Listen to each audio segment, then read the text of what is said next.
The toxic Duggar media empire has been destroyed by Josh's well-deserved conviction, and an upcoming documentary stands to rub salt in the wound. This is a good thing.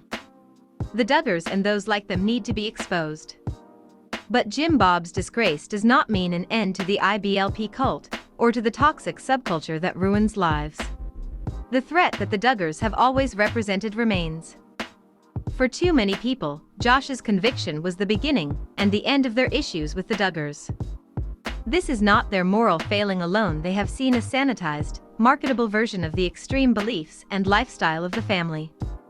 TLC and Jim Bob worked hard to make their family seem quirky instead of abusive, sincere rather than part of a threat to human rights. For millennia, there has been a pernicious practice of twisting sincerely held religious beliefs to hurt people. It is especially sinister when the people being hurt are women and children, told by abusive cults that they are nothing but property. We know what it means to grow up a Duggar in the IBLP cult. We grieve for its countless victims, including every single Duggar child, but they are not alone, just one of an alarming number of families who are part of radical fundamentalist groups. The issue is not the sincerity of their faith.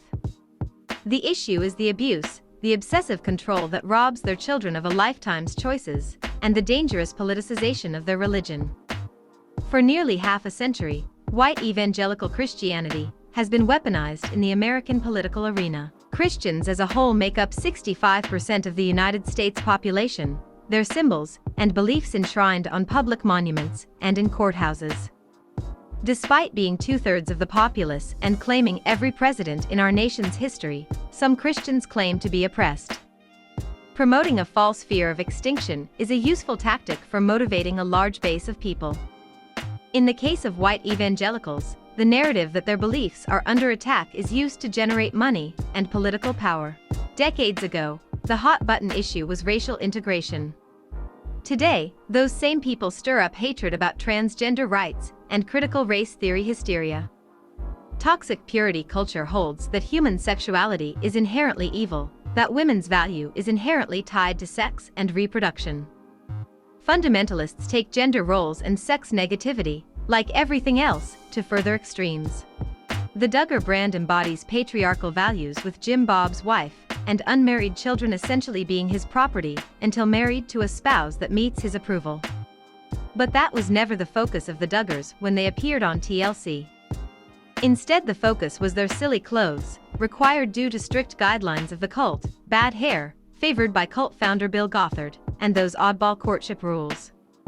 On social media, many of the Duggar daughters act mostly like normal people, smiling in photos, showing off haircuts, and announcing pregnancies. All of this helped to water down the Duggar image, making them seem less extreme and more ultra-traditional. The reality is that many of those who viewed the Duggars on TLC were exactly the sorts of people whom the Duggars see as enemies. Non-Christians, LGBTQ+ viewers, anyone who has been divorced, and even Christians who aren't as strict as they are. All part of the corrupt mainstream. Josh was a major crack in the facade that Jim Bob and TLC constructed. It wasn't just that he was a sexual predator who assaulted young girls at home. It was that Jim Bob helped to cover it up for years. It was that the church and cult were an ideal stalking ground for a monster like Josh. The Duggars wanted to sweep all of this under the rug. Two of Josh's victims, his own sisters, were trotted out on television, Fox News, of course, to insist that he wasn't really a predator. Those poor girls probably believed that at the time that sexual predators were something in the outside world, that Josh had just made a mistake that was their fault. They also tried to classify this as spiritual warfare, or at least as a spiritual crisis in their family instead of the crime that it was. There are Christians who might see a sexual predator as being under the influence of literal, spiritual evil. That's part of their theology. However, the Duggar spin on things seemed to be that the world learning the truth about Josh was the work of the devil. But Josh was not just one bad apple seeking to spoil the bunch. The Duggars never needed Josh's help to be dangerous. His scandals, and now conviction, are just a canary in the coal mine, signaling the real danger of these extreme cults.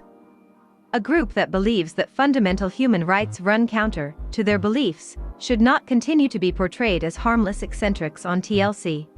Everyone has a right to their sincerely held religious beliefs, even the Duggars. They just can't use that faith to hurt people. No one has a right to deprive others of their human dignity and basic rights. These may sound like self-evident truths, but to Jim Bob and those who share his views, human rights are anathema.